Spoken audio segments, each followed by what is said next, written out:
हाय, good morning. कल के lecture में हमने देखा था कि एल्गोरिदम क्या होता है, फ्लो चार्ट क्या होता है, प्लस एल्गोरिदम से प्रोग्राम कैसे बिल्ड करते हैं वो भी हमने चेक किया था। आज we will have a quick recap of it. So we are starting with a simple program, that is program to find the square of a number.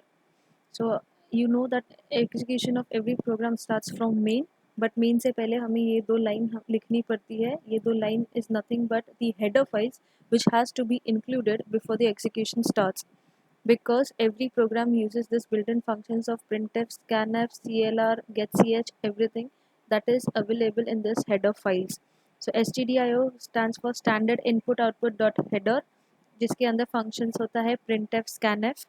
conio.h stands for console input output dot header, that includes clr, scr and getch like functions. Include is a keyword which tells the compiler कि main से execution start करने से पहले make sure ये header files यहाँ पे available हो। And hash is a preprocessor command that tells the compiler that this has to be done on priority basis, यानी एग्जीक्यूशन से पहले ये फाइल्स लाना इम्पॉर्टेंट है। उसके बाद मेन से एग्जीक्यूशन शुरू होता है। यहाँ पे हमने एक वेरिएबल डिक्लेयर किया है n, जो वैल्यू होल्ड करेगा। द वैल्यू इज होल्ड करने वाला वो है जो यूज़र एंटर करेगा। Next CLR SCR is clear screen, जो पिछला आउटपुट कुछ भी अगर प्रिंटेड है and we want a new fresh screen, we use this command. printf enter a number, ये एज इट इज प्रिंट करेगा। कल के लेक्चर में बताया था that F stands for formatted, which means whatever I am writing in this double quote has to be printed exactly as it is, उसमें कुछ भी ऑल्टरेशन नहीं होना चाहिए। स्लैश एन, ये जो बैक स्लैश के आगे से लेटर्स होते हैं, ये बैक स्लैश को बोलते हैं एस्केप सीक्वेंस कैरेक्टर्स।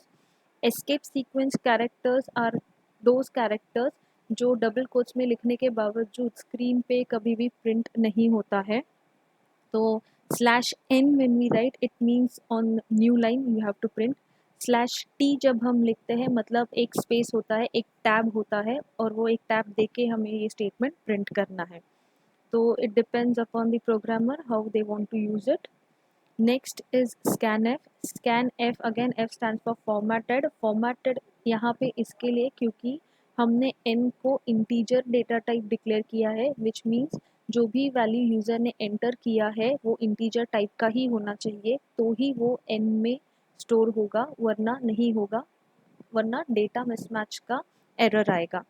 सो %d इसके लिए लिखा है टू टेल द कंपाइलर कि जो भी वैल्यू यहाँ पे आ रहा है वो इंटीजर टाइप का है, और अगर इंटीजर टाइप का है तो ही वो एक्सेप्ट करना है, और एक्सेप्ट होने के बाद उसको वेरिएबल n में स्टोर करना है।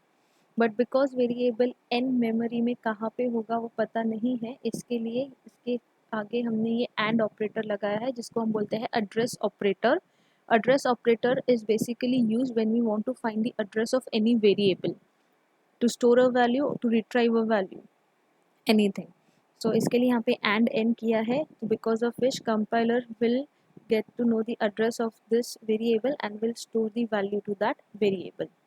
Next is a simple formula जिसके लिए हमने n into n स्क्वेयरिंग के लिए अप्लाई किया है। जैसे हमने स्कूल सेक्शंस में सीखा है, squaring is nothing but multiplying a number by itself.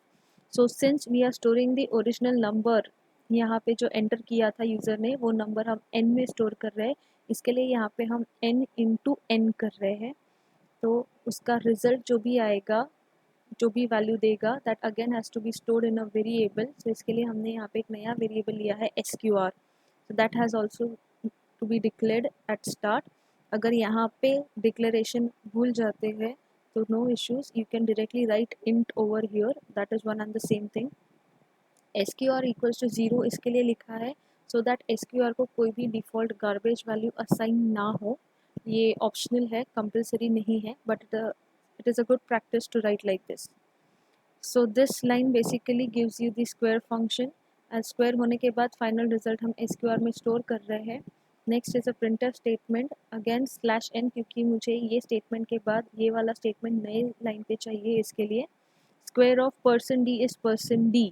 तो यहाँ पे प्रिंटफ को ये बता रहा है कि ये %d and %d are two integer values to be printed, but वो दो इंटीजर वैल्यू मिलेगा कहाँ से, तो उसके लिए हमने यहाँ पे वेरिएबल पास किया है कॉमा n कॉमा sqr करके, such that n will hold the value entered by the user, sqr is holding the value that is squared.